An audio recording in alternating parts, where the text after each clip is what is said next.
एक और अहम खबर है, भर्तियों के मुकदमे में जमानत वापस लेने के फैसले के खिलाफ केस है। लाहौर हाई कोर्ट का एंटी करप्शन के तफ्तीशी अफसर को नोटिस जारी हो गया। एंटी करप्शन अदालत का जमानत का हुक्म वापस लेना गैर कानूनी है, ये मौक़िफ़ अपनाया गया है। जस्टिस सुल्तान तनवीर ने दरख्वास्त पर समाअत की है।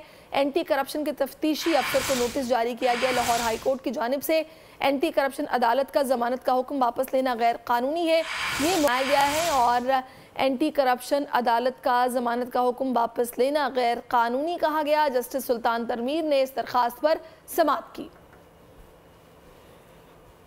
भर्तियों के मुकदमे में जमानत वापस लेने के फैसले के खिलाफ केस की समाअत हुई है। लाहौर हाई कोर्ट का एंटी करप्शन के तफ्तीशी ऑफिसर को नोटिस जारी हो गया है।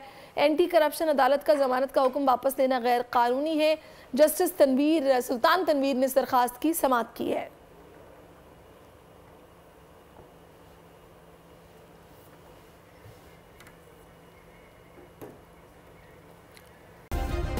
सब्सक्राइब करें और बेल दबाएं ताकि कोई खबर रह न जाए।